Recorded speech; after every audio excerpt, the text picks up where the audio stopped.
Your blog module will enable you to develop relationships with your visitors and potential customers. It's a space where you can pass along information, express your views in greater detail, and once it's been published, your blog is super easy to share via Facebook, Twitter, whatever, with just a quick click. It's also a good way to boost your search engine optimization. It gives you the opportunity to create pertinent keywords. You can then support them with good content writing in your blog. Now, as usual, you'll find it right over here on the menu bar in your control panel. Over time, you may have collected a few blogs, but creating one is very easy. You start by clicking on this button right here. For our purposes, we're going to use one I created ahead of time. To add or make changes to the basic information about the blog, just click on the edit pencil here. Now, you want to title your blog something descriptive and memorable. Okay, so mine's kind of dry, but it'll certainly serve the purpose. As I mentioned, keywords are critical in drawing traffic through search engine optimization. I've added just a few here to give you an idea. To make these effective, you're going to want to support them in your blog's content. Now down here you'll see description. Now this is often neglected but can be very important. It's what you see in search engine results below the website title that explains what the page or site is all about. Again, mine's a little brief and you might want to add a little more to yours. Now back up here you'll see comments. You can use this section if you want to have an interactive blog where your visitors can leave a comment pertinent to the conversation. If you take this approach, however, you'll most likely want to moderate the incoming comments for inappropriate material or to even edit for brevity. You can generally skip the menu and template tabs. You can place the blog menu item right where you want it using the website menu module, and you'll find a video tutorial on that topic in our help and support library. Now, of course, when you have all the fields filled out, be sure to save your changes right here. Now you'll notice the View Edit Categories button. It's right up here.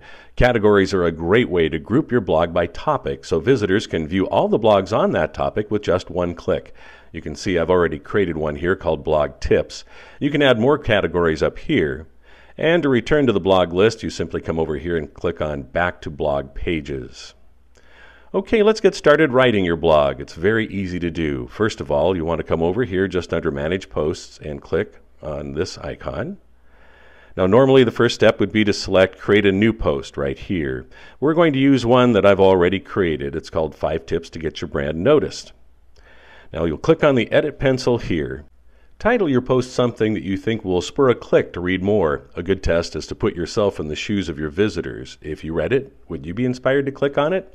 Now again, concise writing that's compelling, easy to read, makes its point clearly is especially effective. You can also take advantage of the formatting pane you see here with lots of options available to create some impact and visual interest. You want to add some comments to the introduction pane on the blog's homepage. This will entice visitors to check out more. You can also add an image right here for the introduction. You just click on the icon, select your image from your library, click and drag it into the blog image window. You'll see some other settings right down here. If you're going to have more than one contributor to your blog, you can use the author feature to designate who wrote the blog and group the blogs together to allow visitors to view all of that author's blogs with just one click.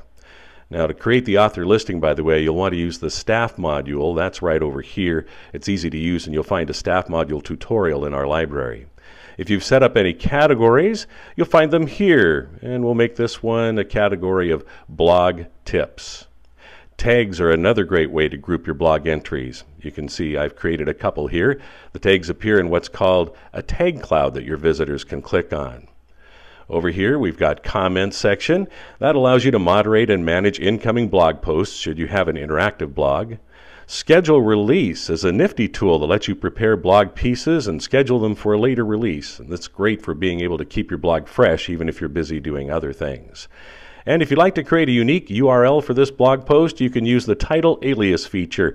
If you leave it blank, no problem, the post title will be used. Now if you want to save the blog for later release, you'd go up here and click on a Save button. If you're ready to roll and this is a new blog, you'd see a Publish button and you can click on your new entry. That'll appear on your blog page. If for some reason you want to take a blog entry down, you've got the Unpublish button you see here. Now in my case, I'm just going to close my blog. All right, let's take a look at the page as it exists on the website. All you have to do is click on the blog title and you'll find the results right here on the adjacent tab. You'll note it's nicely formatted for easy reading and easy to share on social networking using these icons right over here. So it's that easy. You can learn more about effective blog writing from a number of different resources on the internet or at your local library. And it'll take some time to build your blog library, but keep at it and the archives will grow as you add more material and you'll be reaching more readers in no time.